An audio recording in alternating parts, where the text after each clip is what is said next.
ఈ శాస్త్రులు, పరిసయ్యులు, ఆ ప్రధాన యాజకులుగా ఉన్నటువంటి వారు మా మతం గొప్పదే, మా నిష్ట గొప్పదే, మా భక్తి గొప్పదే, ఏమండి మా పితరులు అబ్రహాం, ఇస్సాకు, యాకోబు వారు, మోషే మాకిచ్చిన ధర్మశాస్త్రమే గొప్పదే. నువ్వేంటయ్యా ధర్మశాస్త్రాన్ని కొట్టేసి ఏదో చేస్తున్నావు అన్నారు. బాబు నేను ధర్మశాస్త్రాన్ని కొట్టేయడానికి రాలా.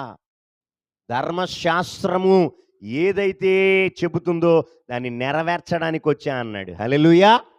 ధర్మశాస్త్రం ఏదైతే మీరు చేయలేకపోతున్నారో, నెరవేర్చలేకపోతున్నారో, ఆ ధర్మశాస్త్రాన్ని ఇచ్చిన ఆయనే ధర్మశాస్త్రముగా దిగి వచ్చి ధర్మశాస్త్రాన్ని నెరవేర్చాడు తన జీవితం ద్వారా. ఆమేన్.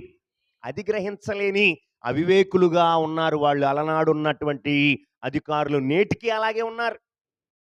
నేటికి అనేక మంది సరైన సత్యాన్ని గ్రహించలేకపోతున్నారు. ఏమండి మతముచ్చులోనే బ్రతుకుతూ ఉన్నారు, మతోన్మాదముతోనే జీవిస్తూ ఉన్నారు నేడు చాలామంది. జాగ్రత్త.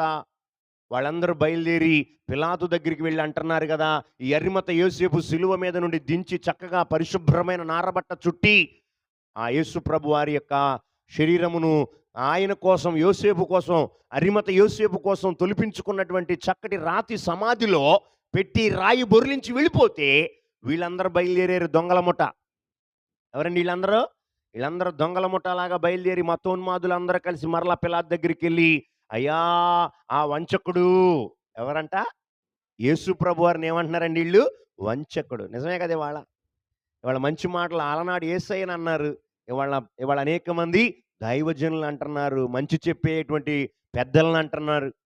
దేవుని యొక్క ఆ ప్రేమను పంచుతున్న అనేక మందిని వంచకులు అంటున్నారు, వేషధారులు అంటున్నారు, అబద్ధికులు అంటున్నారు. ఏమండి మతాన్ని మారుస్తున్న మతోన్మాదులు అంటున్నారు. దొంగే దొంగ దొంగ దొంగ అని అరిసినట్టు ఏంటంట, దొంగే దొంగ దొంగ దొంగ అని అరుస్తున్నాడంట.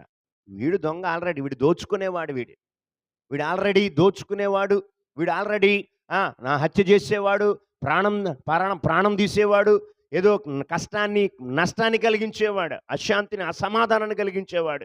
ఇవాళ అలాంటి మతోన్మాదులు వాళ్ళే ఏమంటున్నారంటే, ఇవాళ అనేక మంది క్రీస్తు ప్రేమను ప్రకటించి, ఏమండి ప్రేమ, శాంతి, సమాధానమని అందరి క్షేమము కోరి, అందరి కొరకు, దేశం కోసం, రాష్ట్రం కోసం, నాయకుల కోసం, రోగుల కోసం, వ్యాధిగ్రస్తుల కోసం, బలహీనుల కోసం, ఏమండి నశించిపోతున్నటువంటి మానవుల కోసం ఎందరైతే పరిచర్య చేస్తున్నారో వాళ్ళను పట్టుకొని దుర్మార్గులండి, దౌర్భాగ్యులండి, వంచకులండి, వేషధారులండి,